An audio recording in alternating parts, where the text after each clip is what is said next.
오늘 하나님 앞에 예배하신 여러분에게 우리 하나님께서 놀라운 은혜로 함께해 주시기를 간절히 소원합니다.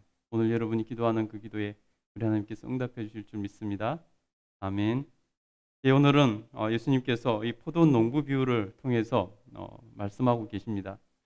이 포도원 농부 비유는 하나님과 어, 이스라엘 지도자들과 또 백성들과의 관계, 그 관계를 갖다 이렇게 어, 비유적으로 설명하고 또 메시아이신 예수님이 오신 것에 대해서 어떻게 반응할 것인가에 대해서 그것이 어떤 영향을 미치는 것인가에 대해서 이렇게 비유로 말씀하고 있습니다. 그 비유는 뭐냐면 바로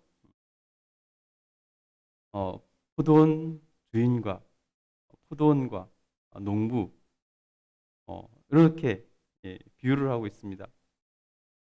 그 당시에 예수님께서는 주변에서 흔히 자기들 삶과 직접적인 연관이 있는 그러한 주제들로 이렇게 비유를 참 많이 하셨습니다. 그래야 피부에 와닿고 이해하기가 좋죠.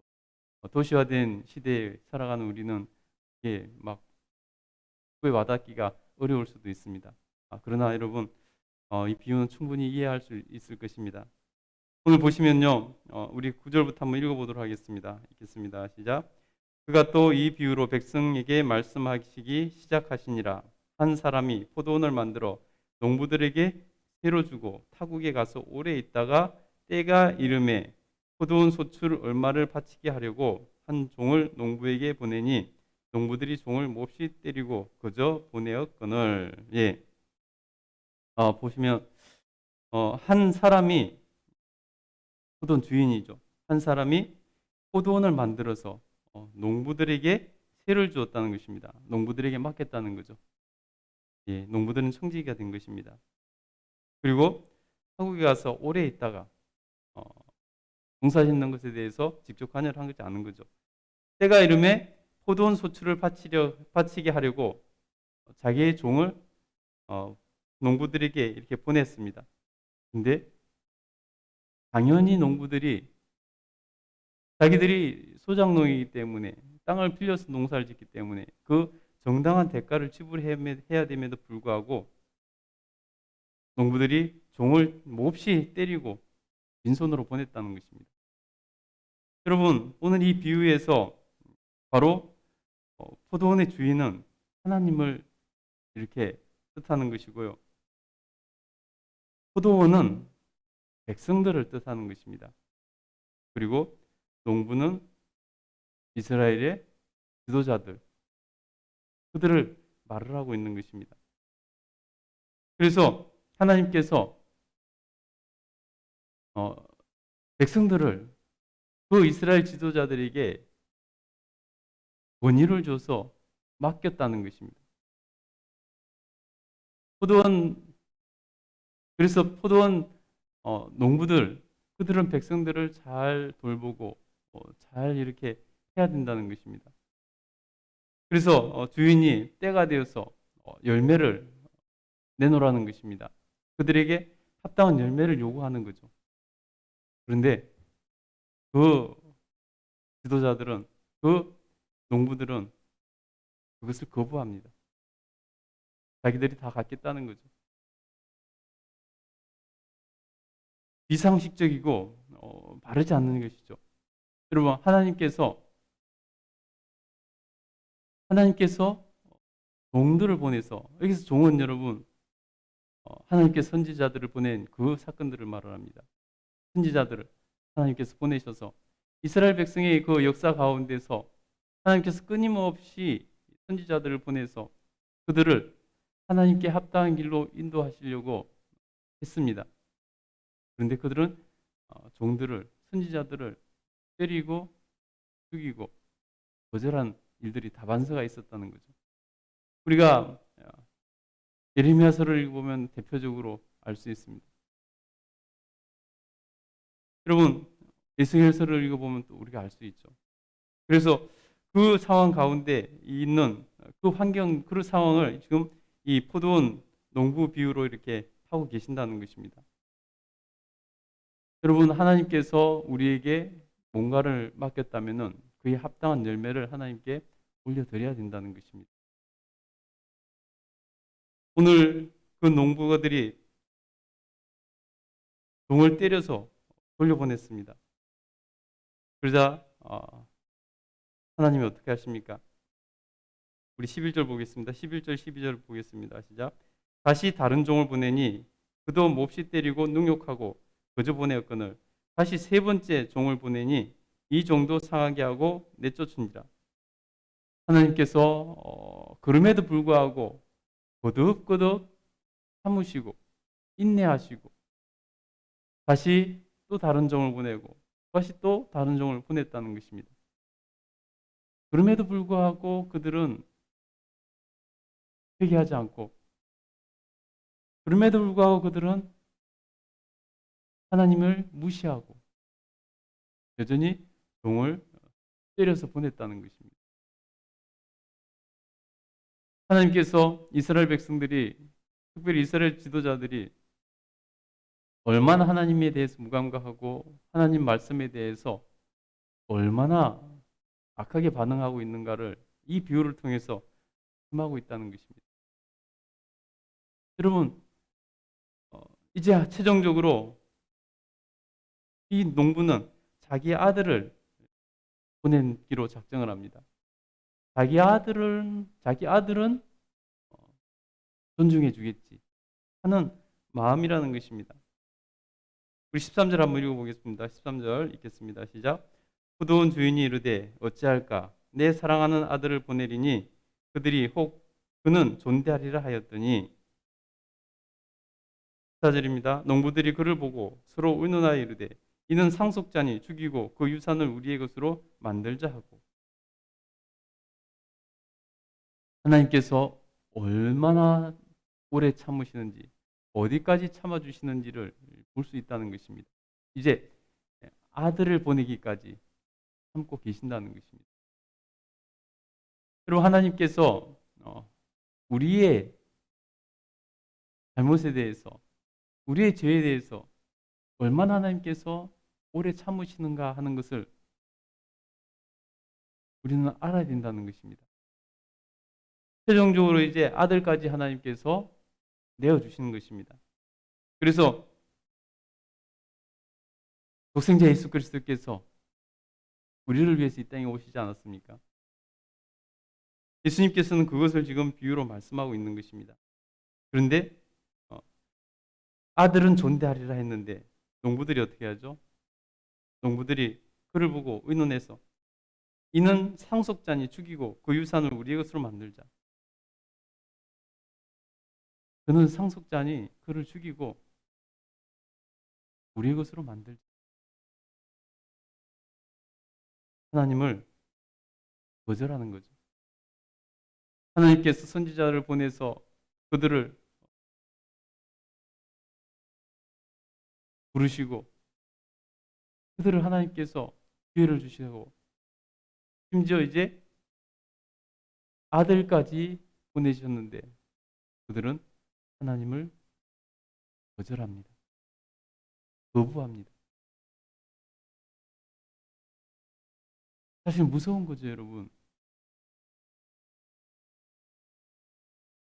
하나님께서 우리에게는, 우리 각자 자신에게는 하나님께서 종을 보내고 계시지 않는가 생각해 봐야 됩니다. 하나님께서 그래서 우리에게 기회를 주시는데 우리는 그 기회에 합당한 삶을 살고 있는가? 하나님을 거절한 적은 없는지, 거부한 적은 없는지 우리 스스로 한번 생각해 봐야 된다는 것입니다. 그것이 여러분 얼마나 무서운지, 그 결과가 얼마나 무섭게 드러나는지 우리가 알아야 된다는 것입니다.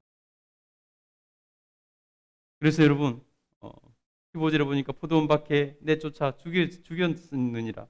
그런즉 포도원 주인이 이 사람들을 어떻게 하겠느냐? 와서 그 농부들을 진멸하고 포도원을 다른 사람에게 주리라. 예수님께서 이 땅에 오셨는데 이스라엘 지도자들은 어떻게 했습니까? 예수님을 죽이지 않습니까? 오늘 예수님께서는 그것을 미리 말씀하고 계신 것입니다. 그들은 결국 하나님께 버림받습니다. 하나님을 거부한 그들, 하나님의 아들 메시아이신 예수 그리스도를 거부한 그들은 결국 징계를 받고 진멸당하고 버림받을 것이라는 것입니다. 그들은 스스로 승리할 것이라고 생각했습니다. 저 아들을 죽이면 끝날겠지. 그래서 상속자가 없으니 이제 우리가 우리 마음대로 그 땅을 차지하겠지. 그런 생각을 했으나 여러분, 그들의 결과는 진멸로 끝난다는 것입니다. 그들은 구원을 받지 못하고 저주를 받는다는 것입니다. 여러분, 얼마나 무섭습니까? 하나님을 거절한 그 결과 얼마나 무섭습니까? 그래서 여러분, 우리는 하나님을 거절하고 있지는 않는지 우리 스스로도 점검해 봐야 된다는 것입니다. 내가 원할 때는 하나님을 받아들이고 내 마음에 안 들면은 하나님이 말씀하셔도 거절하는 그런 때는 없는지 우리 스스로 한번 생각해 봐야 된다는 거예요. 그렇지 않으면 이 농부들이 진멸당한 것처럼 우리도 두려움을 가져야 된다는 것입니다.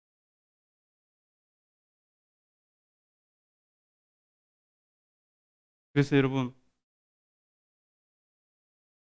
17절 우리 18절 한번 읽어보도록 하겠습니다. 17절 18절 같이 읽겠습니다. 시작. 그들을 보시며 이르시되 그러면 기록된 바 건축자들의 버린 돌이 모퉁이 머릿돌이 되었느니라 하미 어쩌미냐. 무릇 이 돌 위에 떨어지는 자는 깨어지겠고 이 돌이 사람 위에 떨어지면 그를 가루로 만들어 흩으리라 하시니라. 아멘. 건축자가 버린 돌인데 그것이 모퉁이의 머릿돌이 되는 일. 하나님의 섭리죠.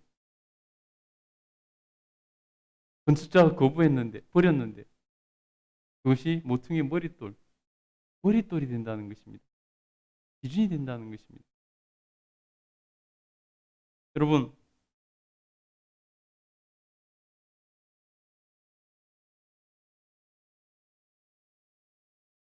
지금 그래서 거절한 건축자처럼 그 거절한 하나님을 거절한 농부들 그들은 그들의 머리 위에 그 머릿돌이 떨어지고 그들은 박살이 날 것이라는 것입니다.